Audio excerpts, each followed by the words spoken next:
Refresh करो।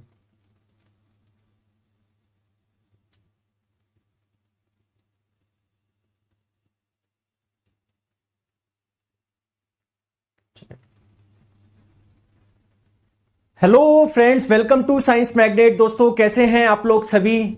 I hope सभी बहुत अच्छे हैं, शानदार हैं, जानदार हैं। दोस्तों शुरुआत करने जा रहे हैं हम लोग साउंड के पार्ट नंबर 2 की।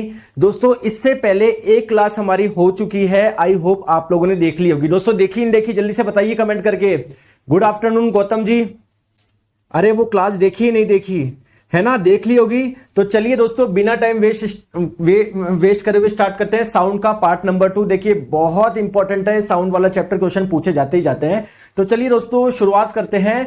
पिछली क्लास में मैंने आप लोगों को बताया था कि दोस्तों जो वेव होती है ना, तरंग, वो दो टाइप की होती है। कौन सी? एक थी आप लोगों की इलेक्ट्रोमैग्नेटिक वेव यानी विद्युत चुंबकीय तरंग, और एक थी मैकेनिकल वेव यानी यांत्रिक तरंग। दोस्तों दोनों में अंतर क्या था? अंतर सर ये था, ऐसी तरंगे जिनको आगे चलने के लिए किसी माध्यम की आवश्यकता नहीं पड़ती है वो कहलाती है आपकी इलेक्ट्रोमैग्नेटिक वेव, विद्युत चुंबकीय तरंगे। और ऐसी तरंगे जिनको आगे जाने के लिए कोई ना कोई माध्यम चाहिए ही चाहिए वो कहलाती है मैकेनिकल वेव यानी यांत्रिक तरंग। तो दोस्तों ये जो वेव का क्लासिफिकेशन है, ये वर्गीकरण का जो मैं बोलूं आधार है, वो किस आधार पे आप लोगों ने करी है? किस आधार पे करा है कि माध्यम चाहिए या नहीं चाहिए किसी तरंग को। इस आधार पे आप लोगों की दो तरंग होती है, ये मैं आप लोगों को बता चुका था। चलिए अब दोस्तों थोड़ा सा आगे चलते हैं, मैकेनिकल वेव की बात करते हैं, यांत्रिक तरंग की थोड़े से हम लोग डिटेल में डिस्कस करते हैं। देखो एक चीज मुझे बताइए, जैसे अगर मैं आप लोगों को बोलूं कि यार कोई दो बच्चे हैं, एक का नाम मान लेते हैं दोस्तों गोलू है और एक का नाम आप लोग मान लीजिए मोलू है। समझ में आ गया क्या? गोलू की बात करें दोस्तों, इसकी जो हाइट है, इसकी जो ऊंचाई है वो क्या है? ज्यादा है। दोस्तों इस व्यक्ति की जो हाइट है वो थोड़ा क्या है? कम है। जैसे मान लेते हैं इसकी हाइट है 5 फुट 3 इंच, इसकी बात करें इसकी है 2 फुट 8 इंच, है ना? फॉर एन एग्जांपल मान लो, क्या दिक्कत है? दोस्तों अगर हम लोग बात करें कि इसने पढ़ाई कहां तक करी है, तो ये अभी 9th क्लास में है। और दोस्तों अगर इस मोलू की बात करी जाए तो यह कौन सी क्लास में? 11th क्लास में है। अगर मैं आप लोगों को बोलूं कि किसकी हाइट ज्यादा है, उसको मैं नंबर दूंगा ए, जिसकी हाइट कम है उसको मैं नंबर दूंगा बी। बताइए इसमें से ए नंबर किसको मिलेगा, बी नंबर किसको मिलेगा? बताओ जल्दी से, बताओ जल्दी से। अरे ए नंबर किसे मिलेगा, बी नंबर किसे मिलेगा? जिसकी हाइट ज्यादा है उसको ए दे रहा हूं मैं, और जिसकी हाइट कम है उसको बी दे रहा हूं। तो ऑब्वियसली दोस्तों ए नंबर मिलेगा किसको? ए को। और बी नंबर मिलेगा किसको? ए नंबर मिलेगा गोलू को और बी नंबर मिलेगा मोलू को। अगर मैं बोलूं जिसने 10वीं से ज्यादा पढ़ाई करी है उसको नंबर दो ए, और जिसने 10वीं से कम पढ़ाई करी है उसको नंबर दो बी। तो ये 11th क्लास में तो इसको नंबर दे देंगे ए और इसको दे देंगे बी। ठीक है? तो कोई फिक्स नहीं है हमेशा इसको ए मिलेगा, कोई फिक्स नहीं है हमेशा इसको बी मिलेगा। डिपेंड करेगा आप किस आधार पर वर्गीकरण कर रहे हो। तो अगर आप लोग तरंग का इस आधार पर वर्गीकरण कर रहे हो कि तरंग को आगे जाने के लिए माध्यम चाहिए या नहीं चाहिए, तो इस आधार पर दो प्रकार की होती है, आपकी इलेक्ट्रोमैग्नेटिक वेव और मैकेनिकल वेव। दूसरा एक प्रकार का वर्गीकरण और होता है वेव का, क्या दोस्तों? तरंग की दिशा के आधार पर। किस आधार पर? अरे वेव की डायरेक्शन के बेसिस पे, तरंग की दिशा के आधार पर वेव की जो डायरेक्शन होती है ना, वेव की डायरेक्शन इस बेसिस पे भी होता है। सर जैसे समझाइए, आइए मैं आपको समझाता हूं। जैसे अगर मैं आप लोगों को बोलूं कि आपके पास में क्या है दोस्तों, कोई स्प्रिंग है, कोई स्प्रिंग है, ध्यान से आप समझना दोस्तों। स्प्रिंग को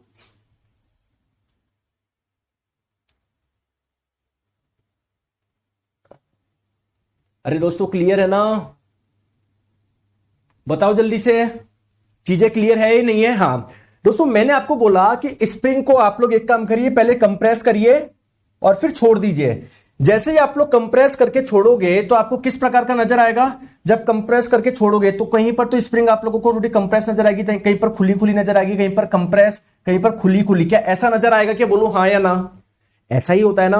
तो दोस्तों जब आपने इसको कंप्रेस किया, छोड़ा, तो जो हलचल हुई किस डायरेक्शन में हुई? ऐसे भागी ना ये, तो वेव की डायरेक्शन, हलचल को ही तो वेव बोलते हैं, तरंग बोलते हैं। तो ये क्या हो गई दोस्तों? वेव की डायरेक्शन हो गई यानी तरंग की दिशा हो गई। समझ में आ गया क्या? समझ में आ गया क्या दोस्तों? ये हलचल किस में हो रही है? स्प्रिंग में हो रही है। तो स्प्रिंग भी कहां भाग रही है? ये जो मीडियम है, ये जो स्प्रिंग है, ये भी कहां भाग रही है? तो स्प्रिंग को जब आपने कंप्रेस किया, इसके पार्टिकल भी कहां भाग रहे हैं? इसी डायरेक्शन में भाग रहे हैं, इसी डायरेक्शन में भाग रहे हैं। तो दोस्तों अगर तो पार्टिकल की डायरेक्शन, यानी मैं बोलूं कणों की दिशा कहां पर है? कणों की दिशा, कणों की दिशा, किसके कण की दिशा? माध्यम के कणों की दिशा। मीडियम के जो पार्टिकल्स है ना, मीडियम के जो पार्टिकल है उसकी डायरेक्शन क्या है? ये है। ठीक है, लेकिन दोस्तों हमेशा ऐसा होगा क्या? नहीं सर, हमेशा ऐसा नहीं होगा। जैसे मैंने एक दूसरा एग्जांपल दिया कि दोनों सिर, मतलब आप लोगों ने एक रबड़ बांधा, ठीक है, दो आप लोगों ने वॉल के बीच में क्या बांधा? एक रबड़ बांधा। समझ में आया क्या? यस नहीं बोलते हो आप लोग। अब दोस्तों मैंने यहां पर थोड़ा सा ऐसे टर्न किया, हल्का सा ऐसे किया, हल्का सा ऐसे किया, तो ये जो रबड़ होगा वो क्या होगा? जब आप इधर से करोगे तो ये जो हलचल आपने यहां पर पैदा करी, क्या वो ऐसे यहां तक पहुंचेगी क्या हलचल? अरे जब यहां पर आप लोग टंग करोगे तो जो हलचल यहां पर पैदा करी वो यहां पर पहुंचेगी क्या? बिल्कुल। तो सर जो हलचल है, जो वेव है, वेव की डायरेक्शन कौन सी है? वो ये वाली है। बहुत बढ़िया। अब दोस्तों रियल में अगर बात करें रबड़ कैसा होगा? ये रबड़ क्या है? यहां पर मीडियम है, माध्यम है। अगर बात करें हलचल, रबड़ कुछ ऐसा होगा कि दोस्तों कुछ ऐसे ऐसे हलचल हो जाएगी कि इसमें बताओ, बताओ बताओ। तो अगर मैं आपको बोलूं, जैसे मान लो यहां पर जो रबड़ था उसकी डायरेक्शन क्या है? वो ऊपर जा रहा है। यहां पर जो रबड़ था वो कहां पर जा रहा है? नीचे जा रहा है। तो ये वाली जो डायरेक्शन हो जाएगी वो क्या हो जाएगी? ये वाली डायरेक्शन जो हो जाएगी वो पार्टिकल की डायरेक्शन हो जाएगी, कण की दिशा हो जाएगी, कण की दिशा हो जाएगी, पार्टिकल की डायरेक्शन हो जाएगी। ये जो मीडियम था, जो माध्यम था, उसके पार्टिकल की डायरेक्शन क्या है? ये है। तो दोस्तों वेव आप लोगों की अगेन दो टाइप से हो सकती है। कोई वेव ऐसी होगी जहां पर वो उसी डायरेक्शन में ट्रेवल कर रही है जहां पर उस मीडियम के पार्टिकल आप लोगों के ट्रेवल कर रहे हैं। दोस्तों दूसरा केस क्या हो सकता है कि आप लोगों की वेव की डायरेक्शन क्या है? पार्टिकल के डायरेक्शन के, कण की दिशा के परपेंडिकुलर है। समझ में आ गया क्या? तो कुल मिला के हम लोगों ने यह देखा है कि जो मैकेनिकल वेव होती है ना, यांत्रिक तरंगों की अगर हम लोग बात करें, कुछ मैकेनिकल वेव, अब प्लीज एक चीज ध्यान रखना दोस्तों, इस वाली वेव को क्या बोलते हैं? कोई बता सकता है क्या? अरे इस वाली वेव को क्या बोलते हैं? कोई बता सकता है क्या दोस्तों? जब वेव की डायरेक्शन और पार्टिकल की डायरेक्शन सेम हो तो इस वाली वेव को हम लोग बोलते हैं लॉन्गिट्यूडनल। दोस्तों हिंदी में हम लोग बोलते हैं अनुदैर्ध्य, अभी लिखवाऊंगा। और दोस्तों इस वाली वेव को आप लोग क्या बोलोगे? इस वाली वेव को बोलते हैं दोस्तों ट्रांसवर्स, यानी अनुप्रस्थ। तो दोस्तों हमने क्या पाया कि जो मैकेनिकल वेव होती है ना, वो दोनों टाइप की होती है। कौन कौन सी? आपके ट्रांसवर्स भी होती है और लॉन्गिट्यूडनल भी होती है। सर दोनों में डिफरेंस क्या है? तो देखो लॉन्गिट्यूडनल वेव में क्या होता है, ठीक है, जिस डायरेक्शन में वेव जा रही है, जिस डायरेक्शन में वेव प्रोपोगेट कर रही है, जिस डायरेक्शन में तरंग जा रही है, ठीक है, उसी डायरेक्शन में मीडियम के पार्टिकल भी क्या करेंगे? ऑसिलेट करेंगे, दोलन करेंगे, गति करेंगे। जबकि दोस्तों ट्रांसवर्स में क्या है? अब देखो यहां पर देखो ऐसे वेव जा रही है इस डायरेक्शन में, ठीक है, और अगर दोस्तों पार्टिकल आपके इस डायरेक्शन में करे, जैसे मैंने अभी रबड़ वाला एग्जांपल दिया, ठीक है, तो अगर देखिए ध्यान से समझिएगा, अगर मीडियम के पार्टिकल्स यानी जो तरंग के कण हैं, अगर वो वेव प्रोपोगेशन यानी तरंग संचरण के परपेंडिकुलर अगर आप लोगों का ऑसिलेट करे, गति करे, तो इसको हम लोग बोलते हैं ट्रांसवर्स वेव यानी अनुप्रस्थ तरंग। दोस्तों दो व्यक्ति है यहां पर, प्रसन्ना कुमार बोल रहे हैं please right in English sir. एक जना बोल रहा है कि सर प्लीज राइट इन हिंदी। मैं दोनों लैंग्वेज में पढ़ा रहा हूं, इसमें ध्यान रखोगे ना, यहीं पर टक्कर रह जाओगे। मुझे मत बताओ हिंदी में पढ़ाओ इंग्लिश में, मुझे पता है मैं दोनों लैंग्वेज को साथ लेके चलता हूं, ठीक है। इधर ध्यान दे दो, इधर से आपका सिलेक्शन होगा। आपने बातें सुन ली सारे, कहीं कोई दिक्कत आने वाली नहीं है, मैं आपको गारंटी देता हूं यार, है ना। तो प्लीज जब आप इतना इन्वेस्ट करके यहां पर आए, अपना टाइम इन्वेस्ट करके आए, आप मनी इन्वेस्ट करके आए, आप विश्वास करके आए, तो बस विश्वास रखो आप लोगों को, इंग्लिश वाले बच्चों, हिंदी वाले हो, कहीं कोई दिक्कत नहीं आएगी। बस मेरी रिक्वेस्ट ये, आप लोग बस क्लास में ध्यान दीजिए, आपको सब कुछ मैं क्लास में याद करवा दूंगा, कहीं कोई दिक्कत नहीं आएगी, आपको कुछ एक मार्क्स भी गलत नहीं होगा। बस सारा ध्यान आप लोग प्लीज इधर रखिए, ठीक है। चलिए, तो अब आपके मन में क्वेश्चन आएगा कि सर आपने बताया था कि जो साउंड वेव है, जो ध्वनि तरंग है, वो एक प्रकार की कैसी वेव है, मैकेनिकल वेव है। तो सर ये भी बता दो, मैकेनिकल तो दोनों टाइप की हो सकती है, लॉन्गिट्यूडनल भी ट्रांसवर्स भी। तो जो साउंड है वो कैसी वेव है बताओ, लॉन्गिट्यूडनल है या ट्रांसवर्स है? तो साउंड दोस्तों किस प्रकार की वेव है, लॉन्गिट्यूडनल है। अनुदैर्ध्य, ये क्वेश्चन आप लोगों का कई बार एग्जाम में पूछा जा चुका। सर मेरे मन में क्वेश्चन है, मैंने बोला बताओ कि सर जो इलेक्ट्रोमैग्नेटिक वेव होती है क्या वो भी लॉन्गिट्यूडनल और ट्रांसवर्स हो सकती है क्या?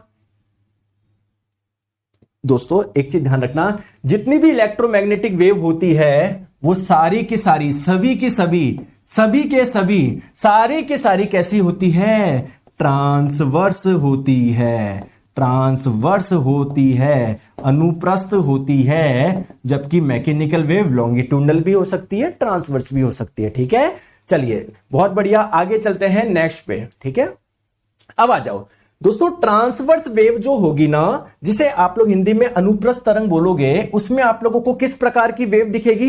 ये वेव आपको ऐसे नजर आएगी, ऐसे नजर आएगी। या फिर आप लोग बोल सकते हो ट्रांसवर्स वेव, अनुप्रस्थ तरंग को सर हम लोग कुछ इस प्रकार से रिप्रेजेंट करते हैं वेव को। ठीक है, तो अगर आप लोग ध्यान से देखोगे, इस वेव में आपको एक बॉटम पॉइंट दिख रहा है क्या? बॉटम पॉइंट दिख रहा है। चलो आगे चलो, टॉप पॉइंट दिख रहा है क्या? दिख रहा है। दोस्तों ये बॉटम पॉइंट ठीक है, टॉप पॉइंट ठीक है, बॉटम टॉप बॉटम ऐसे ही चलता रहेगा।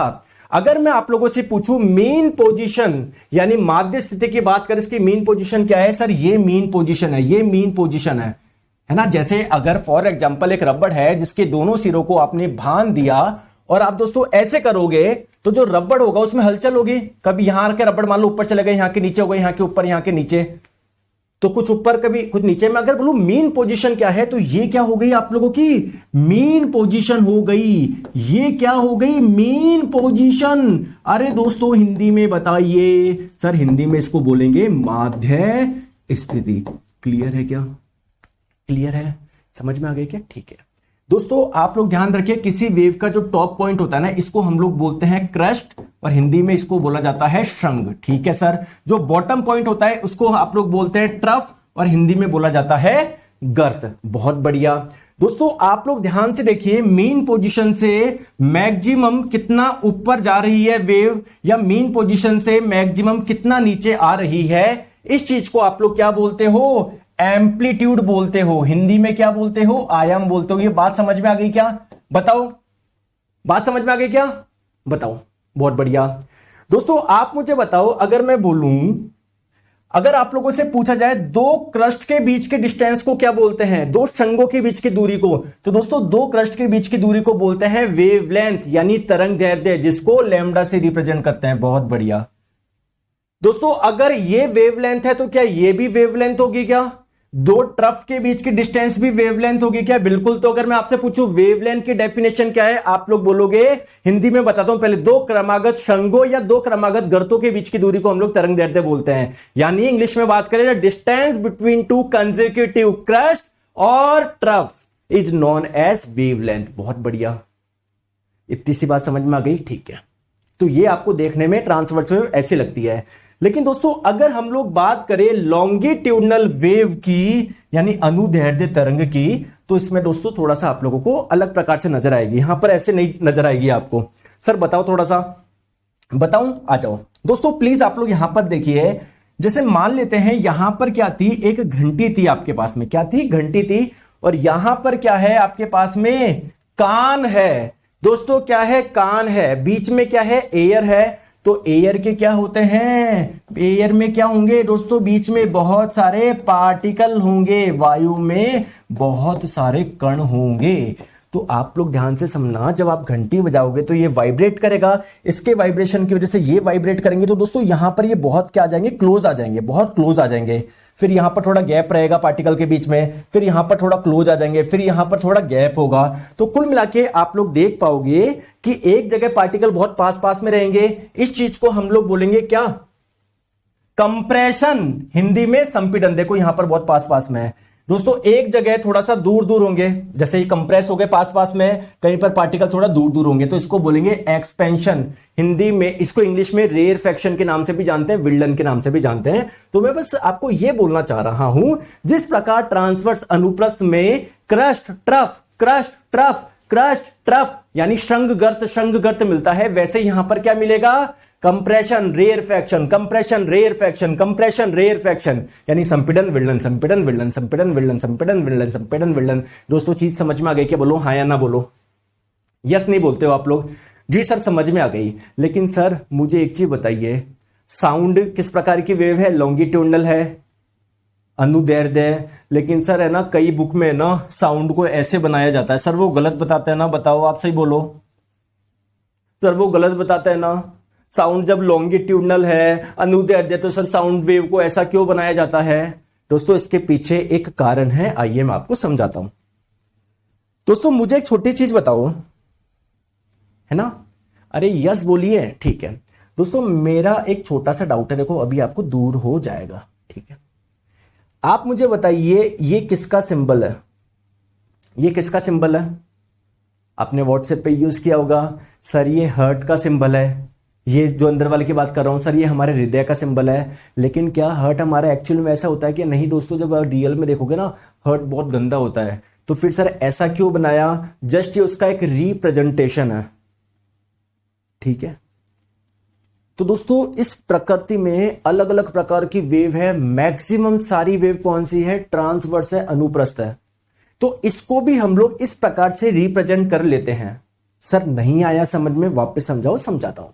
जैसे दोस्तों यहां पर आप लोग मान लेते हैं, यहां पर क्या था दोस्तों? घंटी थी, बैल थी। यहां पर क्या था? आप खड़े थे, आपका कान था, ठीक है? तो जब घंटी बजाई तो साउंड दोस्तों यहां तक पहुंचेगा। कैसे पहुंचेगा? आपको पता है सर, एयर के जो पार्टिकल होंगे उनमें डिस्टरबेंस होगा। ये यहां से टकरा के ये इधर वालों को एनर्जी देंगे, फिर यहां पर, फिर यहां पर, फिर यहां पर, ऐसे करके एनर्जी ट्रांसफर होगी। तो अगर आप लोग ध्यान से देखोगे इस एयर को, प्लीज मेरी आप बात ध्यान से देखना। देखो क्या यहां पर देख रहा हूं? यहां पर एयर के पार्टिकल बहुत पास पास में। देखो इस जगह, देखो इस जगह बहुत पास पास में, देखो इस जगह काफी गैप है, इस जगह पास पास में, इस जगह काफी गैप है, इस जगह पास पास में, इस जगह काफी गैप है, इस जगह पास पास में। बताओ, है ना? है ना? तो दोस्तों जहां पर ये आप लोगों को ये कंप्रेशन कहलाएगा, संपीड़न। देखो यहां पर दूर दूर है, इसको रेयरफैक्शन बोलेंगे।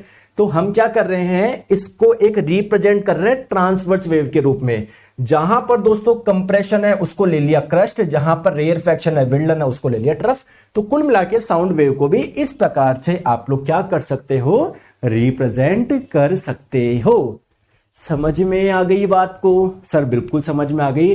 चलिए दोस्तों अब हम लोग बात करते हैं।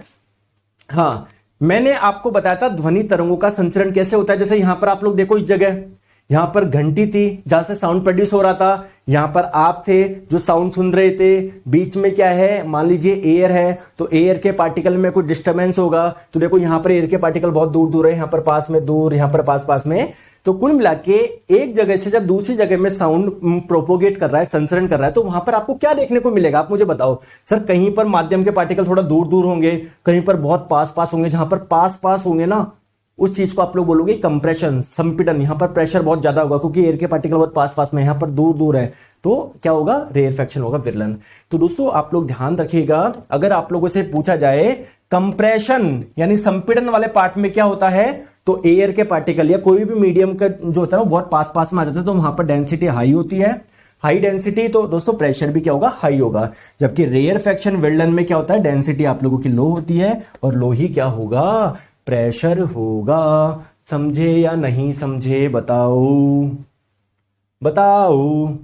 आ गई बात समझ में? चीजें क्लियर है? आप कौन से एग्जाम की तैयारी कर रहे हैं एक बार लिख दीजिए। अब बच्चे बोलेंगे सर मैं तो रेलवे की तैयारी कर रहा हूं।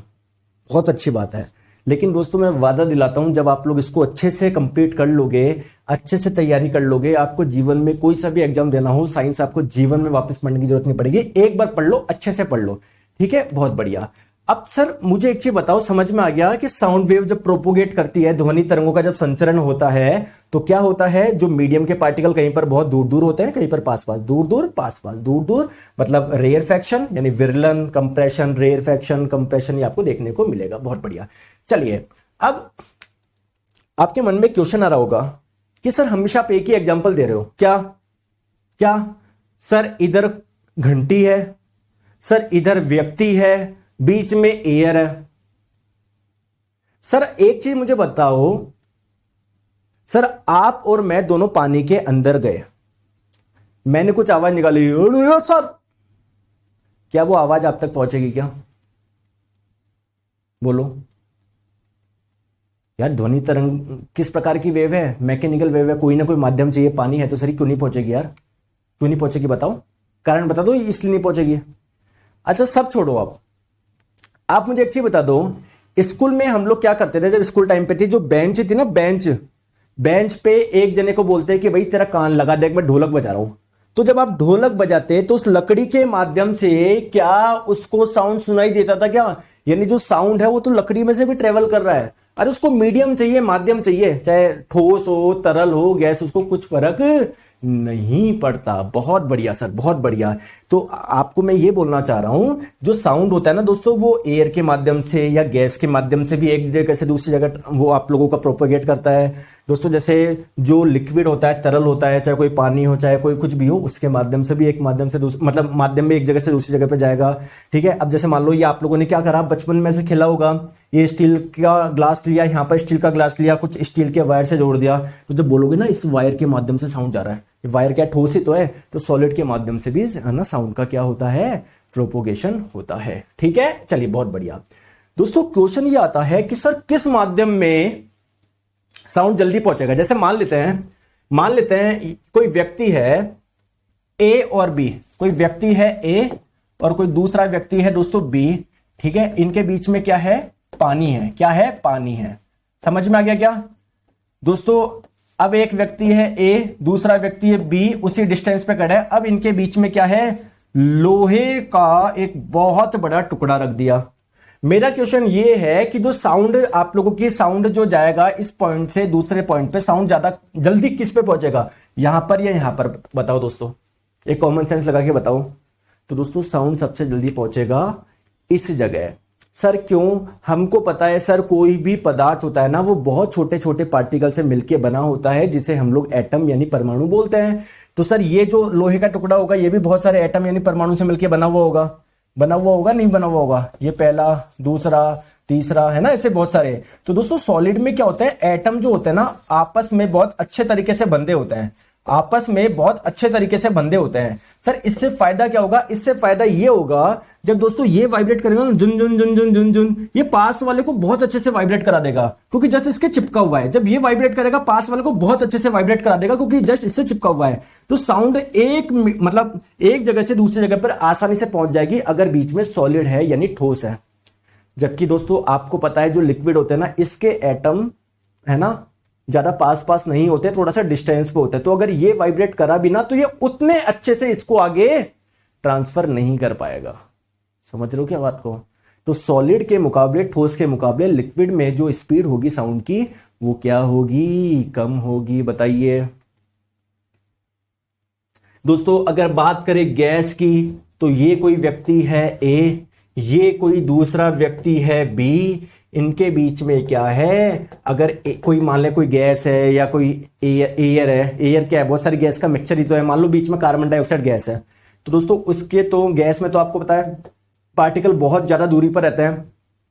तो जब ये बोलेगा तो ये वाइब्रेट करेगा, ये वाइब्रेट हो रहा है, ये वाइब्रेशन अपने पास वाले को इतने आसानी से ट्रांसफर नहीं कर पाएगा, थोड़ा सा दूरी पर है। तो इसलिए साउंड की स्पीड दोस्तों गैस में कंपेरेटिवली क्या होगी? एक पॉइंट से दूसरे पॉइंट पे कम होगी। यस बोल दीजिए, यस नहीं लिखते हैं आप, बाकी सब आप अच्छे बच्चे हैं, बस यस नहीं लिखते हो आप। तो अगर मैं आप लोगों से पूछूं किसमें स्पीड ज्यादा होगी, सबसे जल्दी साउंड किसमें ट्रेवल करेगा, तो आपका आंसर आ जाना चाहिए सर, सबसे ज्यादा स्पीड होगी सॉलिड में, देन लिक्विड में, और देन गैस में। आ गया क्या समझ में दोस्तों? कंटेंट बढ़िया है, बोला था ना आपको। अच्छा बहुत बढ़िया। अब एक छोटा सा क्वेश्चन है मेरा यहाँ पर, इसके पीछे कारण क्या है मैंने आपको कारण समझा भी दिया, आप इमेज में देख सकते हो। देखो सॉलिड में पार्टिकल कितने पास है, तो अगर एक हिला पास वाला तुरंत हिल जाएगा, उसके पास वाला तुरंत हिल जाएगा। लिक्विड में एक हिला दूसरा वाला हिल जाएगा, लेकिन इतना आसानी से नहीं हिलेगा, क्योंकि थोड़ा सा डिस्टेंस पे, गैस में और ज्यादा डिस्टेंस पे। दैट्स व्हाई स्पीड सबसे ज्यादा सॉलिड में, ठोस में, और सबसे कम गैस में। चलिए बहुत बढ़िया, ठीक है, आ जाओ। चलो अब दोस्तों इसको मैं थोड़ा विजुअलाइज करूं क्या? Sir what will be happen if there is a wall between two talking people. एक व्यक्ति पूछ रहे हैं सर क्या होगा, देखो क्वेश्चन ये आप मुझे पता नहीं क्या क्या पूछते हो कि सर अगर बीच में दीवार हुई, एक व्यक्ति ये रहा, एक व्यक्ति ये रहा, तब क्या होगा। दोस्तों ये एक सॉलिड सरफेस है, ये एक ठोस आपकी सतह है, तो जब आप साउंड निकालोगे ना तो साउंड वेव इससे टकरा के वापस आ जाएगी, ठीक है। तो इको सुनाई देगा, गूंज सुनाई देगा। इको के बारे में हम लोग लास्ट में पढ़ेंगे, ठीक है। आ जाओ अब दोस्तों इसको थोड़ा सा फील करवाए क्या, देखो यहां पर देखो, सॉरी देखो प्लीज मेरी बात को ध्यान से समझो। देखो सॉलिड में देखो पहले ग्रे वाला सॉलिड को रिप्रेजेंट कर रहा है, ब्लू वाला लिक्विड को, गैस वाला आप लोगों ये रेड वाला गैस को रिप्रेजेंट कर रहा है। देखो सॉलिड में देखो एक पत्थर गिरा, दूसरे वाले को तुरंत गिराया, फिर गिराया। क्यों गिराया जल्दी से, क्योंकि अगर आप लोग सॉलिड में ध्यान से देखोगे बहुत पास पास थे, देखो तो देखो एक जगह से दूसरी जगह पर जो मोमेंटम है जल्दी जा रहा है। दोस्तों अगर हम लोग बात करें गैस की तो ये थोड़ा डिस्टेंस पे है, तो एक जगह से दूसरी जगह पर गिरने में थोड़ा सा टाइम लग रहा है यार, ठीक है, टाइम लग रहा है। तो आप लोग इससे रिलेट कर पा रहे हो, सॉलिड में जो साउंड की स्पीड है वो सबसे ज्यादा होती है, गैस में साउंड की स्पीड क्या होती है, सबसे कम होती है। दोस्तों समझ में आ गया क्या बात को। गुड आफ्टरनून, ठीक है, आ जाओ, बहुत बढ़िया। नेक्स्ट हम लोग बात करते हैं साउंड वेव की कैरेक्टरिस्टिक। सर ये क्या है, जो मैंने आपको समझाया ना वही है ना। साउंड वेव में क्या क्या कैरेक्टरिस्टिक पाई जाती है बताओ। जैसे अगर मान लेते हैं साउंड वेव को मैं ऐसे रिप्रेजेंट करूं, ऐसे रिप्रेजेंट करूं, तो इसमें क्या क्या मिल जाएगा आपको। सर एम्पलीट्यूड, आयाम जिसको हिंदी में बोलते हैं, है ना। सर आपने हमको वेवलेंथ यानी तरंग दैर्ध्य के बारे में बताया, तो मैं बहुत सारी चीजें आपको बताने वाला हूं कि यार साउंड वेव की वेवलेंथ क्या होता है ना। मैं आपसे पूछूं एम्पलीट्यूड क्या होता है, आयाम, ये सब चीजें तो बता दी, अभी और बताऊंगा। सर जैसे जैसे दोस्तों इस पूरी एक साइकिल को पूरा करने में, इस एक साइकिल को पूरा करने में समय कितना लगा, उसको बोलते हैं टाइम पीरियड यानी आवर्तकाल। सर और बताइए दोस्तों फ्रीक्वेंसी यानी आवृत्ति। सर आवृत्ति क्या होता है, एक सेकंड में कितने साइकिल पूरा कर रहा है। जैसे भैया दो, जैसे 1 2 कर रहा है, या 3 कर रहा है, या 4 कर रहा है, या 10 कर रहा है, तो बहुत सारी चीजें होती है। आइए एक एक चीज को करके समझते हैं। देखिए दोस्तों सबसे पहले हम लोग बात करते हैं, ठीक है, मैंने जैसा कि बता दिया, इसको हम लोग इस प्रकार से भी रिप्रेजेंट कर सकते हैं, ठीक है। आ जाओ देखो अब हम लोग बात करते हैं सबसे पहले वेवलेंथ यानी तरंग दैर्ध्य की बात करते हैं। तरंग दैर्ध्य क्या होता है, देखो ये अगर कोई बात करे, कोई वेव है, ये क्या है, प्लीज सारा ध्यान इधर रखिए, ये वेव है, कोई तरंग है। इसके टॉप पॉइंट को आपने बोला क्रस्ट, बॉटम पॉइंट को बोला ट्रफ। तो दोस्तों दो क्रस्ट के बीच की डिस्टेंस ले लो या दो ट्रफ के बीच की डिस्टेंस ले लो, उसे आप लोग क्या बोलते हैं, वेवलेंथ बोलते हैं। हाँ रिकॉर्डेड क्लास अवेलेबल हो जाएगी, टेंशन मत लीजिए आप लोग, ठीक है, ठीक है, चलो बहुत बढ़िया, ठीक है। ये बहुत सारी चीज दी हुई है, मैं कुछ नहीं बताऊंगा, मतलब बताऊंगा, इसको बहुत आसान भाषा में समझाते हैं, ठीक है। दोस्तों फ्रीक्वेंसी क्या होता है, आवृत्ति क्या होता है, एक सेकंड में कितनी साइकिल पूरी हो रही है। जैसे आप लोग यहां पर देखो, फॉर एग्जांपल यहां पर एक सेकंड में कितनी साइकिल पूरी हुई है ना। मैं अगर इसको काउंट करूं 1 2 3 ऐसे कुछ करके ना, यहां पर देखो साइकिल ज्यादा बन रही है, तो मैं बोलूंगा इसकी फ्रीक्वेंसी ज्यादा है, इसकी फ्रीक्वेंसी कम है, ठीक है। आइए मैं अभी सबको एक्सप्लेन करता हूं, टेंशन मत लो। फ्रीक्वेंसी हो गया, ठीक है, समझ में आ गया। आ जाओ आ जाओ आ जाओ, देखो आ जाओ इधर, समझो प्लीज, मेरी बात को ध्यान से समझो। दोस्तों समझ में आ रहा है, प्लीज कमेंट कर दीजिए। आ जाओ, मैं आपको चीज पूछ रहा हूं, आपको कुछ चीजें समझनी है। सर कौन कौन सी, एक तो वेवलेंथ समझना है ना, जिसको लैम्ब्डा से रिप्रेजेंट करते हैं, जो मैंने आपको समझाया है कि क्या होता है। एक होता है दोस्तों एम्पलीट्यूड, आयाम, जिसको ए से रिप्रेजेंट करते हैं। अब आप लोगों को कुछ चीजें और समझनी है। सर कुछ चीजें और कौन कौन सी समझनी है, प्लीज बताएंगे क्या, प्लीज मत बोलो, मैं बता दूंगा। एक तो आपको समझना है फ्रीक्वेंसी क्या होता है, एक आपको समझना है टाइम पीरियड यानी आवर्तकाल क्या होता है, और एक आपको समझना है स्पीड के बारे में, किसी वेव की स्पीड कैसे निकाले, चाल कैसे निकाले, ठीक है। आ जाओ, ठीक है, चले चले।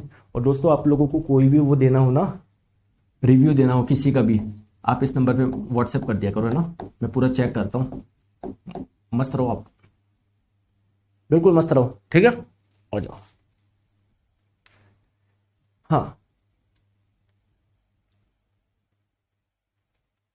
अब प्लीज मेरी बात को आप लोग ध्यान से सुनना। देखो सारा ध्यान इधर रखो, कहीं कोई दिक्कत नहीं आएगी ना। अगर आप लोग अपने आप को है ना डिस्टर्ब रखोगे ना तो मजा नहीं आएगा, इधर रखो। जैसे दोस्तों ये मान लेते हैं ये कोई वेव है, कोई तरंग है, ठीक है, ठीक है,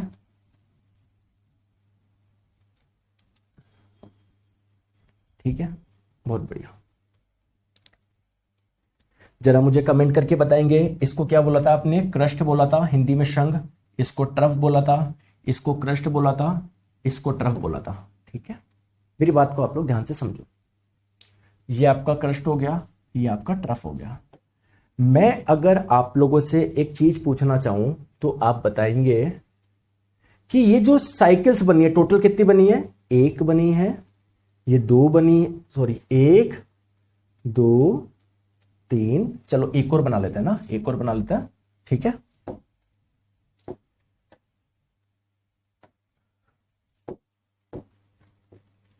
कम बना लेते थोड़ी। ठीक है, ठीक है, ठीक है। तो ये क्या है आपका? क्रस्ट हो गया, ट्रफ हो गया, क्रस्ट हो गया, ट्रफ हो गया, क्रस्ट हो गया, ट्रफ हो गया, क्रस्ट हो गया, ट्रफ हो गया, क्रस्ट हो गया, ट्रफ हो गया। दोस्तों अगर मैं आपको बोलूं इस साइकिल कितनी बनी है, जरा कमेंट करके बताइए। एक, दो, तीन, चार, पांच साइकिल बनी है। ठीक है, थोड़ा सा एक और बना देते हैं जिससे कैलकुलेशन इजी हो आप लोगों की। ठीक है,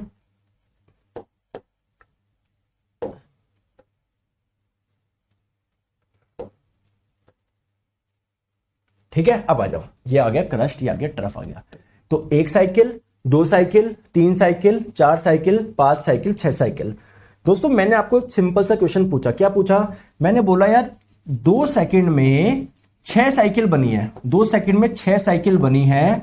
आप लोग दो चीज मुझे बताओ, फ्रीक्वेंसी कितनी है इस वेव की, आवृत्ति कितनी है, और इसका टाइम पीरियड कितना है, आवर्तकाल कितना है। जल्द आप मुझे बताइए जल्दी से। ठीक है, आपको फॉर्मूला रटने की कुछ भी जरूरत नहीं है। फ्रीक्वेंसी क्या होता है? एक सेकंड में कितनी साइकिल बन रही है। दोस्तों अगर 2 सेकंड में 6 साइकिल बन रही है तो एक सेकंड में कितनी बन रही होगी? 3 बन रही होगी। तो फ्रीक्वेंसी का मान कितना आ गया? 3 आ गया। जैसे दोस्तों आप लोग द्रव्यमान को किलोग्राम में नापते हो, टाइम को सेकंड में नापते हो, वैसे ही फ्रीक्वेंसी को किस में नापना है? आपको हर्ट्ज में नापना है। तो फ्रीक्वेंसी का जो मात्रक होता है हर्ट्ज होता है। तो फ्रीक्वेंसी का मान आ गया 3 हर्ट्ज। ठीक है दोस्तों, मेरा एक क्वेश्चन है, टाइम पीरियड निकालो। टाइम पीरियड क्या होता है? एक साइकिल में समय कितना लगा, बताओ। तो आप लोग देख रहे हो दोस्तों, 6 साइकिल को पूरा करने में जो टाइम लग रहा है वो 2 सेकंड लग रहा है। तो एक साइकिल को पूरा करने में समय कितना लगेगा? 2/6 सेकंड, यानी 1/3 सेकंड आ गया क्या?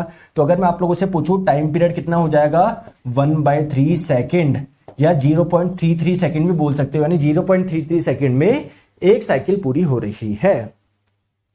दोस्तों क्या यहां पर और यहां पर कुछ रिलेशन नजर आ रहा है क्या आपको? देखो टी का मान क्या है? 1/3, 3 और 3 क्या था? फ्रीक्वेंसी था। तो दोस्तों आप लोग कोई सा भी एग्जांपल देख लेना, हमेशा आप लोग क्या देखोगे? टाइम पीरियड क्या होता है? 1/फ्रीक्वेंसी के बराबर होता है। समझ में आ गई क्या बात को? तो आपको कैलकुलेट करने की जरूरत ही नहीं थी, आपने फ्रीक्वेंसी निकाल ली, टाइम पीरियड पूछा था, सिंपल कर दो 1/3। लो यार, मान लो अगर मैं बोलूं किसी वेव की फ्रीक्वेंसी है 20 हर्ट्ज, बताओ टाइम पीरियड कितना होगा? 1/20, 0.05 होगा सर। मैं अगर बोलूं किसी वेव की फ्रीक्वेंसी है 5 हर्ट्ज, उसका टाइम पीरियड बताओ सर। 1/5, 0.2। बताओ क्या दिक्कत है यार? समझ में आ गई बात को? समझ में आ गई? ठीक है, बहुत बढ़िया, बहुत बढ़िया, बहुत बढ़िया। अब दोस्तों हम लोग बात करते हैं स्पीड की। किसी वेव की स्पीड यानी चाल कैसे निकाले, चाल कैसे निकाले। या दोस्तों मैं बोलूं, देखो जब भी कोई ऐसे स्ट्रेट लाइन में जाता है ना, एक ही डायरेक्शन में स्ट्रेट लाइन में, तो स्पीड और वेलोसिटी का मान बराबर होता है। अभी आप लोग ऐसे समझ लो। तो बेसिकली अगर आप लोगों से एग्जाम में पूछा जाए वेलोसिटी या वेग कैसे निकाले या स्पीड कैसे निकाले, कैसे आप लोग निकालेंगे? ठीक है दोस्तों, आप मुझे बताइए, अगर मैं आप लोगों से बोलूं कि मेरी स्पीड जो है ना वो मान लो कितनी है, मान लो 20 मीटर पर सेकंड है। इसका मतलब क्या है?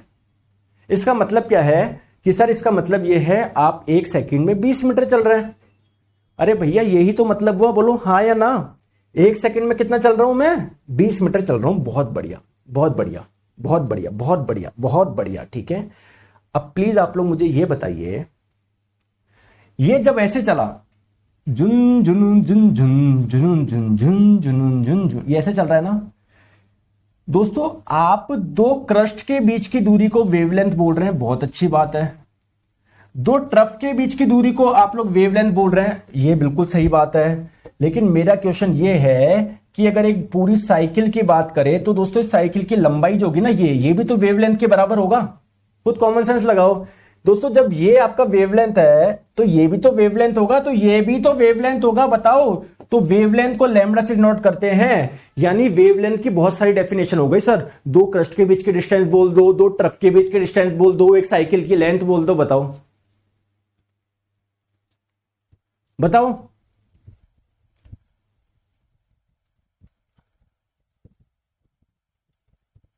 अरे बताओ, बात समझ में आई या नहीं आई? आ गई क्या? तो स्पीड क्या होता है? स्पीड क्या होता है अभी मैंने बताया, ऐसे निकाल सकते हो सर, एक सेकंड में कितना डिस्टेंस चल रहे हो, एक सेकंड में कितना डिस्टेंस चल रहे हो, ठीक है। अरे मैं फॉर्मूला भी बता सकता हूं, सीरियस रटवाना नहीं है मुझे, तुम्हें सिखाना है साइंस, ठीक है।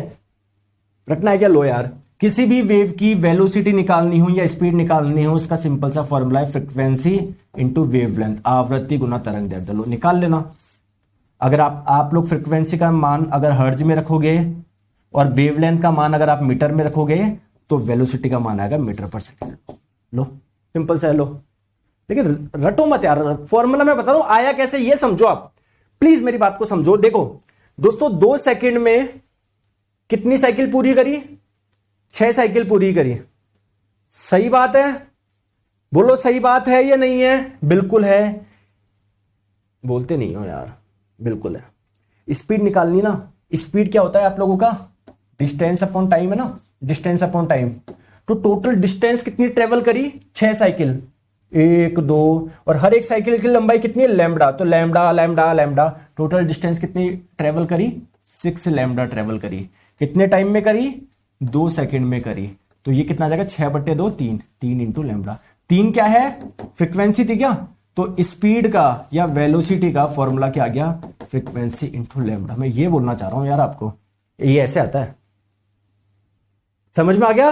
तो अभी आप लोग सिंपल फॉर्मूला याद रख लो। आता कैसे है वो मैंने आपको बता दिया, और ये सारी चीज मैंने यहां पर लिखी है, ठीक है। क्या लिखी है सर बताओ ना? ये कि किसी भी वेलोसिटी निकालनी हो किसी भी वेव की तो फ्रीक्वेंसी इंटू वेवलेंथ आप लोग कर लो। तरंग दैर्ध्य किसको बोलते हो? 2 शृंगों या 2 गर्तों के बीच की दूरी को तरंग दैर्ध्य बोलते हो। ये सारी चीजें तो मैंने लिखवाई है आपको, ठीक है। चलो आ जाओ। अब दोस्तों आप चीज एक ध्यान रखना, जैसे जो फ्रीक्वेंसी आपको पता है साउंड यार एक वेव के रूप में आगे चलती है, तो हर वेव की कोई ना कोई फ्रीक्वेंसी तो होती होगी। तो सर आपने देखा होगा साउंड जो होता है ना अलग अलग प्रकार का होता है। जैसे हारमोनियम से जो साउंड निकल रहा है वो अलग है, ट्रेन से जो आवाज निकल रही है वो तेज है, कोई धीमा साउंड है। तो ध्यान रखिएगा हर साउंड की वेव के रूप में आगे चल रही है, और हर वेव की कोई ना कोई फ्रीक्वेंसी होती है। तो अगर आप लोगों से पूछा जाए कितने फ्रीक्वेंसी वाला साउंड हम लोग सुन सकते हैं, तो दोस्तों हम लोग 20 हर्ट्ज से 20 किलो हर्ट्ज या 20,000 हर्ट्ज बोल दीजिए, ये वाला साउंड ही सुन सकते हैं। ना इससे कम सुन सकते हैं ना इससे ज्यादा सुन सकते हैं। समझ में आ गया क्या बात को? चलिए बहुत बढ़िया। अब आप लोगों को यहां तक कहानी क्लियर है, बहुत बढ़िया। दोस्तों मैंने आपको बताया था यार सॉलिड में जो स्पीड होती है ज्यादा होती है, लिक्विड में क्या होती है? कम होती है, गैस में बिल्कुल कम होती है। तो अगर एक एग्जांपल ले कि जैसे बात करें कि एयर में, कार्बन डाइऑक्साइड में, ऑक्सीजन में, हीलियम में, हाइड्रोजन में, आप लोग देखोगे सभी में जो वेलोसिटी होती है ना अलग अलग होती है। अब ऐसा थोड़ी जैसे नाइट्रोजन डाइऑक्साइड हो या ऑक्सीजन गैस हो सब में एक जैसी होगी, सब में अलग अलग होगी। डाटा आप लोग देख पा रहे हो। ये देखो किसी लिक्विड की बात करी मैंने, ये होती है। दोस्तों हम लोग बात करें सॉलिड में ये होती है, ठीक है। तो सर आप समझाना क्या चाह रहे हो? अच्छा चलो दोस्तों, इससे मैं क्या समझाना चाह रहा हूं आप ये देखो। इससे कौन से बच्चे हैं जो कुछ समझ जाएंगे? कुछ समझ रहे हो कि इससे बताओ मैं क्या समझाना चाह रहा हूं? कुछ समझना चाह रहा है क्या? कुछ समझ सकता है क्या? अच्छा मुझे ये बताओ, हाइड्रोजन गैस की बात करते हैं H2, और एक कार्बन डाइऑक्साइड की बात करते हैं। कौन सी गैस हल्की है मुझे ये बताओ? कौन सी गैस हल्की है मुझे ये बताओ? हाइड्रोजन गैस हल्की है या कार्बन डाइऑक्साइड गैस हल्की है? बताओ यार। हाइड्रोजन गैस, हाइड्रोजन बैठा है जिसका बहुत हल्की है। कार्बन डाइऑक्साइड यार 44 इसका मोलर मास होता है, 44 ग्राम। बताएंगे हम केमिस्ट्री जब पढ़ेंगे। हाइड्रोजन का 2 ग्राम होता है यार। सर ऑब्वियसली ये हल्की है। जैसे मैं अच्छा एक सिंपल चीज बताओ, मैं आपको बोलूं कि एक एप्पल लो और एक वाटरमेलन लो, कौन हल्का होगा बताओ? कौन हल्का होगा आप बताइए, कौन हल्का होगा? सर एप्पल हल्का होगा, वाटरमेलन भारी होगा। ठीक है, सिमिलरली दोस्तों हाइड्रोजन लोगे आप, कार्बन डाइऑक्साइड लोगे, ठीक है, तो आप लोगों का कौन सा भारी होगा? कार्बन डाइऑक्साइड भारी होगा। दोस्तों जो भारी है उसमें स्पीड क्या है? कम है। जो हल्की है उसमें स्पीड क्या है? ज्यादा है। इसका मतलब क्या है? देखो मेरी बात को आप लोग ध्यान से समझो, प्लीज मेरी बात को आप लोग ध्यान से समझो। देखो दोस्तों मैं आप लोगों को बोल रहा हूं, एक चीज ध्यान से आप लोग समझो। जैसे मान लेते हैं कोई दो सॉलिड लिया आपने, सॉलिड नंबर 1, मानते हैं सॉलिड में साउंड की स्पीड क्या होती है? ज्यादा होती है लिक्विड के कंपैरिजन में। लेकिन कोई दो सॉलिड लिए, एक आयरन ले लिया, एक कोई और ले लिया, तो दोस्तों मान लेते हैं कि सॉलिड 1 की डेंसिटी क्या है? ज्यादा है। डेंसिटी ज्यादा है यानी इसके एटम क्या है? भारी है, भारी है। दोस्तों दूसरे नंबर का जो सॉलिड है ना, उसकी डेंसिटी कम है, यानी उसके जो एटम है ना थोड़े से हल्के हैं। हल्के हैं माना पास पास में चिपक के बैठे हैं, अच्छी बात है, लेकिन हल्के हैं, हल्के हैं, हल्के हैं, हल्के हैं, काफी हल्के हैं। दोस्तों ये मोटा आदमी है, भारी आदमी है, अगर ये आराम से हिल पाएगा क्या? दोस्तों अगर ये हिल गया तो पास वाले को जब टक्कर मारेगा वो आराम से हिल पाएगा क्या? नहीं हिल पाएगा, क्योंकि सर भारी है, ये भारी है, इसकी डेंसिटी ज्यादा है। जबकि दोस्तों दूसरे सॉलिड में क्या है? एटम तो यहां पर भी पास पास थे, यहां पर भी पास पास थे, लेकिन इसके एटम सर हल्के हैं, हल्के। तो जल्दी से धुन, अब मैं हल्का आदमी हूं कहीं पर बोल देता हूं मैं, और कोई मोटा आदमी उसको दिक्कत आती है, मतलब भाई मैं नहीं जा रहा, तुम चल जाओ। तो दोस्तों अगर ये आसानी से हिलेगा तो एनर्जी को एक पॉइंट से दूसरे पॉइंट पे आसानी से ट्रांसफर कर देगा। यानी मैं ये बोलना चाह रहा हूं कि अगर किन्हीं दो सॉलिड में कंपेयर करो, किन्हीं दो मीडियम में कंपेयर करो, किन्हीं दो गैस में कंपेयर करो, तो ध्यान रखना जिस मीडियम जिस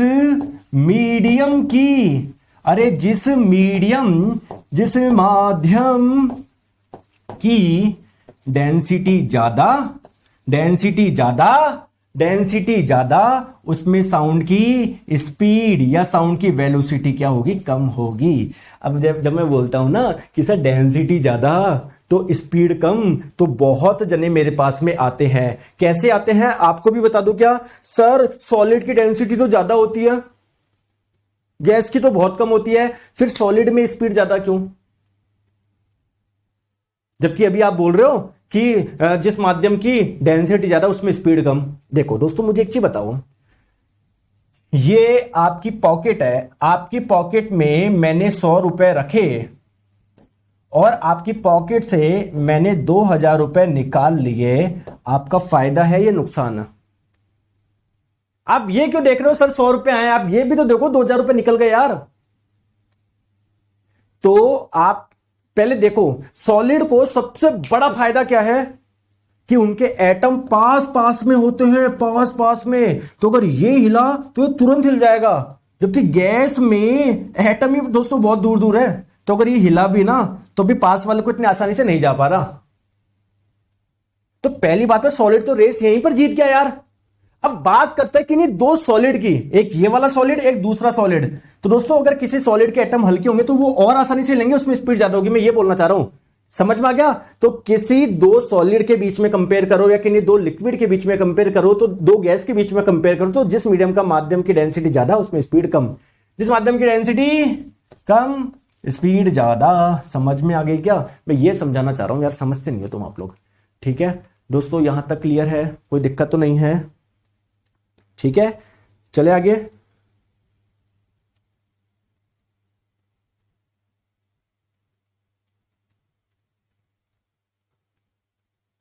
चले अब दोस्तों बात करते हैं सर पिच क्या होता है, तार तत्व क्या होता है, इसको हिंदी में बोलते हैं। दोस्तों जैसे साउंड की अलग अलग क्वालिटी पाई जाती है, आपको पता है साउंड की स्पीड अलग अलग होती है, साउंड की फ्रिक्वेंसी अलग होती है, वैसे ही हर साउंड का पिच भी अलग अलग होता है। सर इस पिच से क्या पता लगता है? दोस्तों इस पिच से, ये पिच जो होता है बेसिकली किस चीज का पता लगाने में मदद करता है? आवाज पतली है या मोटी है। दोस्तों आप इसको ऐसे समझिए, जिस साउंड की पिच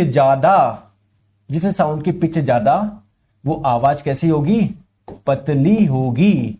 और जिस साउंड की पिच कम वो आवाज कैसी होगी? मोटी होगी, समझे क्या दोस्तों? आप लोग मुझे बताइए, अगर एग्जाम में क्वेश्चन पूछा जाए कि लड़कों के साउंड की पिच ज्यादा होती है या लड़कियों के साउंड की पिच ज्यादा होती है, तो दोस्तों आपको पता है लड़कियां जो होती है, गर्ल्स जो होती है, उनकी आवाज थोड़ी सी शार्प होती है, थोड़ी सी पतली होती है, तो आप लोग बोल सकते हो सर उनके साउंड की पिच ज्यादा होगा। जबकि जो लड़के होते हैं उनकी जो आवाज होती है थोड़ी सी फ्लैट होती है, थोड़ी सी भारी होती है, तो उनके साउंड का पिच क्या होगा दोस्तों? कम होगा।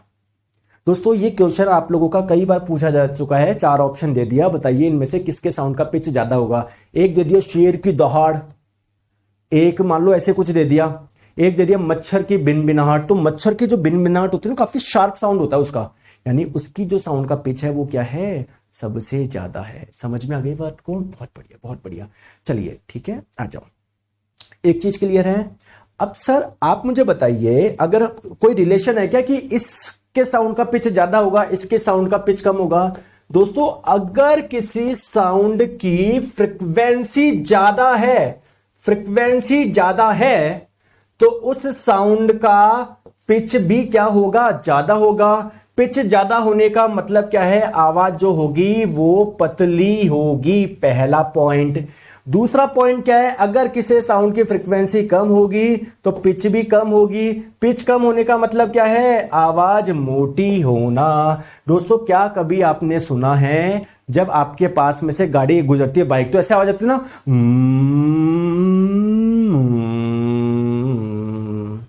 देखो,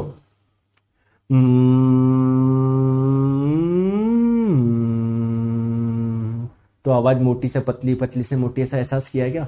तो क्यों? फ्रीक्वेंसी के बदलने की वजह से पतली मोटी आवाज होती है। समझ में आ गया क्या? समझ में आ गई क्या बात को? ठीक है सर, मुझे ये बताओ फ्रीक्वेंसी क्या होता है? ये मैं बता चुका हूं यार, ठीक है, मतलब क्या बता चुका हूं मैं आपको? बस ये बता चुका हूं कि किसी साउंड की पिच फ्रीक्वेंसी पर डिपेंड करती है। अगर किसी साउंड की फ्रीक्वेंसी लो है, कम है, तो पिच भी होगा लो, और साउंड क्या होगा आप लोगों का? लो पिच का मतलब क्या है? आवाज पतली होना। जबकि दोस्तों अगर किसी साउंड की फ्रीक्वेंसी ज्यादा है तो उसकी पिच भी क्या होगी? ज्यादा होगी। आवाज क्या होगी? थोड़ी सी आप लोगों को सॉरी, लो पिच का मतलब आवाज आपकी मोटी, और हाई पिच का मतलब आवाज क्या हो जाएगी आप लोगों की? पतली हो जाएगी। ठीक है, चलिए। अब जैसा कि मैं आपको बताया कि यार हर साउंड की कोई ना कोई फ्रीक्वेंसी होती है, तो हम लोग सब नहीं सुन सकते। हम लोग केवल 20 हर्ट्ज से 20 किलो हर्ट्ज या 20,000 हर्ट्ज तक का साउंड ही सुन सकते हैं। इसको हम लोग बोलते हैं ऑडिबल फ्रीक्वेंसी, मतलब इस फ्रीक्वेंसी का साउंड हमारे सुनने लायक है। दोस्तों ऐसा साउंड जिसकी फ्रीक्वेंसी 20 हर्ट्ज से कम होती है, इसको आप लोग बोलते हैं इंफ्रासाउंड। सर इसको कुछ और भी बोलते हैं क्या? हाँ, इसको इंफ्रासोनिक साउंड भी बोलते हैं।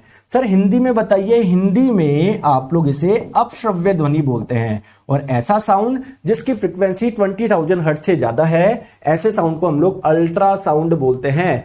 हिंदी में कुछ बोलते हैं क्या? अल्ट्रासाउंड को अल्ट्रासोनिक साउंड भी बोलते हैं। अल्ट्रासाउंड बोल दो या अल्ट्रासोनिक साउंड बोल दो, बात सेम है। और इसको हम लोग हिंदी में पराश्रव्य ध्वनि भी बोलते हैं। समझ में आ गई बात को?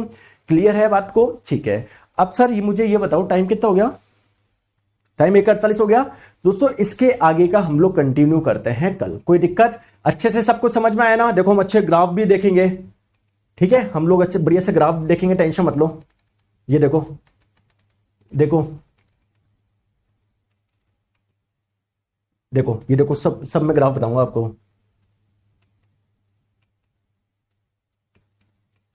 ये देखो, समझ पा रहे हो बात को? बहुत मजा आएगा दोस्तों यार, कंटेंट देखो आप, मजा आ जाएगा आपको, है ना? इस क्लास की पीडीएफ भी मिलेगी, घबराना आप लोगों को बिल्कुल भी नहीं है। कल हम लोग मिलेंगे दोस्तों सेम। अभी आप लोगों की क्लास कौन सी है जरा बताइए मुझे। 2 बजे किसकी क्लास है? 2 बजे किसकी क्लास है? जल्दी से कमेंट करके बताओ। तो वो है आपकी रीजनिंग की क्लास। चलिए बाय बाय, टेक केयर, अपना ध्यान रखिए। जय हिंद, बाय बाय।